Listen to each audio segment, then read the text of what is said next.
तो गाइस मैं हुआ अंकित और आप दिख रहे हैं रेसलिंग फैंस नेटवर्क। शुरू करते हैं गाइस अपनी बातों को हम लोग सबसे पहले मंडे नाइट रॉ से। तो भाई मंडे नाइट रॉ जाने वाला है नेटफ्लिक्स पे एंड लोग भाई वेयरशिप के बारे में भी क्वेश्चन कर रहे हैं। आई मीन लॉजिकल क्वेश्चन है, क्या वेयरशिप हमें मालूम चलेगी नेटफ्लिक्स पे जाने के बाद? बिकॉज नेटफ्लिक्स एक स्ट्रीमिंग प्लेटफॉर्म है। स्ट्रीमिंग प्लेटफॉर्म की वेयरशिप भाई नहीं आती है जब तक वो खुद से रिवील करने की ना सोचें। इन्होंने Mike Tyson and Jake Paul के फाइट के लिए नंबर्स रिवील किए थे, लेकिन क्या सेम होने वाला है आने वाले टाइम में भी मंडे नाइट रॉ के साथ में, या फिर हर हफ्ते जैसे हमें वेयरशिप देखने को मिलती है उसी तरीके से ये लोग रिवील करते हुए दिखेंगे? तो देखो भाई इसको लेके एक अपडेट है। अब 100% कॉन्क्रीट नहीं है, मैं आपको बता देता हूँ। एक्चुअली एक रिपोर्ट निकल के सामने आई है जिसके अंदर ऐसा बताया गया है कि नेटफ्लिक्स वाले पहली बार पार्टनरशिप करने वाले हैं नेल्सन रेटिंग सिस्टम के साथ में। नेल्सन रेटिंग सिस्टम वही है भाई जिसके कारण हमें हर हफ्ते मंडे नाइट रॉ की वेयरशिप, स्मैकडाउन की वेयरशिप मालूम चलती है। तो नेल्सन वालों के साथ में ये पार्टनरशिप कर रहे हैं क्रिसमस के लिए। क्रिसमस टाइम पे एनबीए या एनएफएल के 2 गेम्स हैं जिसके लिए रेटिंग्स निकालेंगे पब्लिकली। कौन निकालेगा? तो रेटिंग्स निकालेंगे भाई नेल्सन वाले, जैसे कि वो हमेशा निकालते हैं। तो डेफिनेटली इन्होंने आइडिया कंसीडर तो किया होगा मंडे नाइट रॉ के लिए भी, बिकॉज हर हफ्ते वेयरशिप आती है भाई नेल्सन की तरफ से, उसके बाद हाइप काफ़ी बनती है। तो अगर ये सेम फॉर्मेट कंटिन्यू करना चाहेंगे तो ईजिली कर सकते हैं, बिकॉज इन्होंने नेल्सन वालों के साथ में एक डील की है। अब ये डील क्या डब्ल्यूडब्ल्यूई के लिए भी है कह नहीं सकते। अगर है भाई तो आपको जैसे अभी वेयरशिप जानने को मिलती है ना हर हफ्ते, वैसे ही जानने को मिलेगी। अगर नहीं है तो देन आपको वेट करना पड़ेगा नेटफ्लिक्स का, बिकॉज मैं डेफिनेटली श्योर हूँ भाई कि ये प्रीमियर वाले एपिसोड के लिए तो नंबर्स रिवील करेंगे, उसके बाद का नहीं पता। लेकिन इसमें मालूम है दिक्कत क्या है, अगर नेटफ्लिक्स वाले भाई खुद से नंबर्स रिवील करेंगे तो वो कम तो बिल्कुल नहीं रिवील करने वाले। मतलब काफ़ी ऑब्वियस सी बात है भाई, अगर मुझे कोई प्राइवेट चीज़ रिवील करनी है तो मैं उसे बढ़ा चढ़ा के ही दिखाऊंगा। एंड ये प्लेटफॉर्म वाले तो भाई करते हैं, डब्ल्यूडब्ल्यूई खुद भी करती है। तो ये अगर खुद से रिवील करेंगे तो भाई समझ जाना कि नंबर्स काफ़ी ऊपर बढ़ा के बोलेंगे। लेकिन अगर नेल्सन वाले रिवील करेंगे तो 100% एक्यूरेट नंबर्स आएंगे। तो मैं तो होप करूंगा भाई कि नेल्सन वाले ही रिवील करें, ताकि हमें आइडिया लगे कि भाई प्रीमियर एपिसोड को कितने लोगों ने देखा, कितने अलग अलग डिवाइसेस पे देखा, एंड इसके बाद भी सेम चीज़ कंटिन्यू हो तो ज़्यादा बेटर है। बाकी अभी तो भाई कह नहीं सकते कि क्या है क्या नहीं, 100% कॉन्क्रीट नहीं है। लेकिन नेल्सन वालों के साथ में बातचीत चालू है। अगर बातचीत अच्छी तरीके से कंटिन्यूड होती है तो देन आप एक्सपेक्ट कर सकते हो कि मंडे नाइट रॉ की रेटिंग्स आपको भाई एज यूजुअल जैसे अभी जानने को मिलती है वैसे ही जानने को मिलेगी। आगे बढ़ते हैं गाइस, हम लोग बात करते हैं ब्रो के बारे में, यानी कि मैट रिडल के बारे में। तो भाई मैट रिडल कमेंट करते हैं कि क्या वो डब्ल्यूडब्ल्यूई के अंदर कभी वापस आ सकते हैं। पहले तो मैं आपसे क्वेश्चन पूछना चाहूंगा भाई, क्या आप मैट रिडल को डब्ल्यूडब्ल्यूई के अंदर वापस देखना चाहोगे? हाँ या फिर ना लिख के बताना, मैं अपने ओपिनियंस आपको आगे बताता हूँ। तो फिलहाल भाई एक रिसेंट इंटरव्यू के अंदर मैट रिडल कहते हैं, फॉर्मर यूएफसी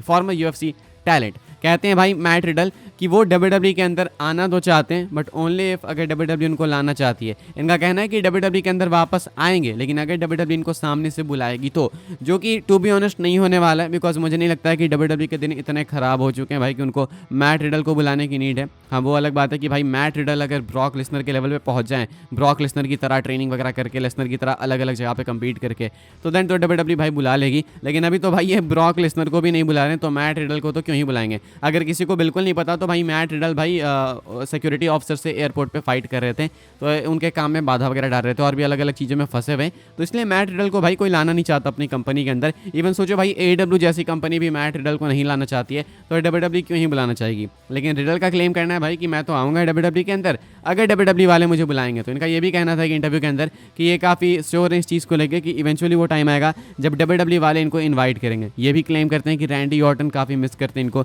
मुझे नहीं पता कि रैंडी ऑर्टन के पास इतना फ्री टाइम भी है या फिर नहीं इनको मिस करने का, लेकिन ये ऐसा क्लेम करते हैं। सो फिलहाल भाई मैट रिडल का कहना है कि वो डब्ल्यूडब्ल्यूई के अंदर वापस आएंगे अगर डब्ल्यूडब्ल्यूई उनको बुलाएगी, तो वरना वो सामने से नहीं जाने वाले हैं। आप इसके बारे में क्या सोचते हो कमेंट करके बताना। एंड क्या आप ब्रो को वापस देखना चाहोगे मैट रिडल को डब्ल्यूडब्ल्यूई के अंदर? हाँ या फिर ना लिख के बताना। मैं तो भाई डब्ल्यूडब्ल्यूई के वर्स्ट डेज में भी विश नहीं करूंगा कि मैट रिडल कंपनी के अंदर है, बिकॉज अगर मैट रिडल भाई डूबती हुई कंपनी में आएंगे तो उसके बाद लगे हाथ बगल की 1-2 कंपनीज और भी डुबा देंगे। तो इसलिए बेटर है भाई टीकों को सेफ रहना है, तो मैट रिडल को भाई दूर ही रखो। खैर गाइस आगे बढ़ते हैं, हम लोग बात करते हैं अगली स्टोरी के बारे में, जो कि अमेरिकन नाइटमेयर कोडी रोड्स को लेके। तो भाई कोडी रोड्स बन चुके हैं men's wrestler of the year. किसके भाई? डब्ल्यूडब्ल्यूई के नहीं, स्पोर्ट्स इलस्ट्रेटेड के। SI भाई काफ़ी ज़्यादा रिस्पेक्टेड है इस कम्युनिटी के अंदर, तो इसलिए बताने की नीड है। कोडी रोड्स को इन्होंने नेम करा है भाई स्पोर्ट्स इलस्ट्रेटेड का men's wrestler of the year. अब आपसे मेरा क्वेश्चन है कि क्या आप सेम बिलीव करते हो? टू बी ऑनेस्ट भाई मैं इस पर वो नहीं बोलूँगा कि नहीं ऐसा नहीं हो सकता, कोडी डिजर्व नहीं करते हैं, लेकिन आई थिंक टफ कंपटीशन है इनका, कंपेटिटर्स काफ़ी टफ है साथ में, like Drew McIntyre, I guess CM Punk भी होने चाहिए, सेथ रॉलिंस भी होने चाहिए। रोमन को मैं नहीं बोलूँगा बिकॉज रोमन स्टार्टिंग फेज में थे, उसके बाद गायब थे, लेकिन कोडी रोड्स भी यहाँ पे होना डिजर्व डेफिनेटली करते हैं। लेकिन क्या कोडी मेंस प्रोफेशनल रेसलर हैं भाई आपके अकॉर्डिंग, बेस्ट रेसलर 2024 के?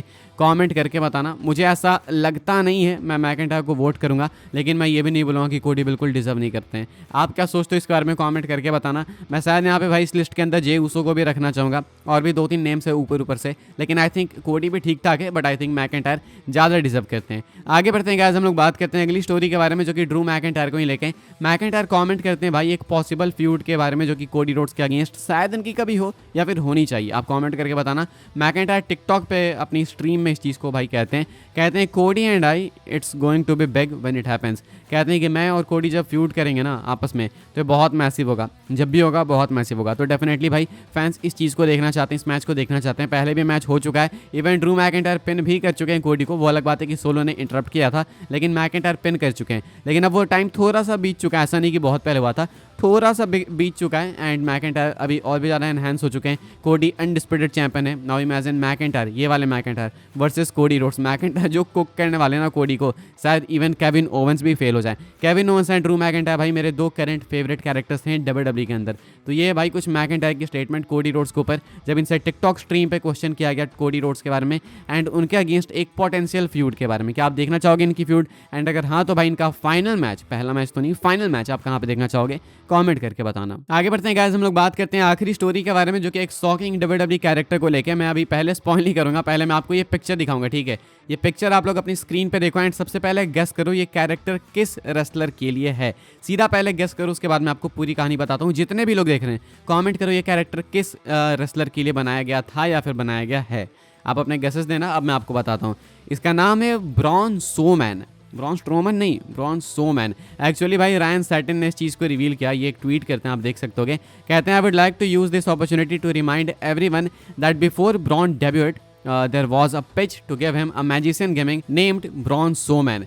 This is a real internal mock-up. तो कहना है भाई यहाँ पे रायन सैटिन का कि जब ब्रॉन स्ट्रोमन WWE के अंदर आने वाले थे तो उनके डेब्यू से पहले कई सारे पिचेस आए थे, जैसे कि सबके लिए होता है। तो इनके लिए एक पिच आया था भाई कि उनको एक मैजिशियन गिमिक दिया जाएगा एंड उसका नाम होगा ब्रॉन स्ट्रोमैन। एंड इसके लिए ये एक मॉकअप भाई प्रिपेयर किया गया था। कुछ इस तरीके से आपको ब्रॉन स्ट्रोमन WWE के अंदर डेब्यू करते हुए दिखते हैं भाई जब वो आते तो। हालांकि वो आए थे वाइट फैमिली के साथ में एंड काफ़ी अच्छा डेब्यू था वो। अब थोड़े काफ़ी अलग हो गए स्ट्रोमन, लेकिन अगर वो मैजिशियन वाले कैरेक्टर के साथ में, गिमिक के साथ में आते हैं तो ये था भाई पहला मौका। नो इमेजिन भाई ब्रॉन स्ट्रोमन इस तरीके से आते हैं एंड अपनी टोपी से खरगोश निकालते हैं, अपनी स्लीव में से गुलाब निकालते हैं, तो कैसा लगता? तो ये एक लेजिट आइडिया था जो कि WWE ने डिस्कस किया था भाई, नो जोक्स। एंड ये इंटरनल मॉकअप जो कि रायन सैटिन ने पब्लिकली रिवील किया है। इसके बारे में आप क्या सोचते हो कमेंट करके बताना। आई थिंक बहुत इंटरेस्टिंग ये स्टोरी थी, तो मुझे लगा आपको बताना चाहिए। बाकी आपने सही गेस करा या फिर नहीं वो भी लिख के बताना।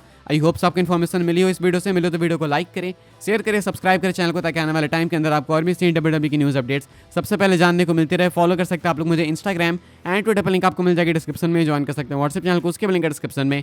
मिलूंगा मैं आपसे अगले वीडियो में, तब तक के लिए good bye, thanks for watching.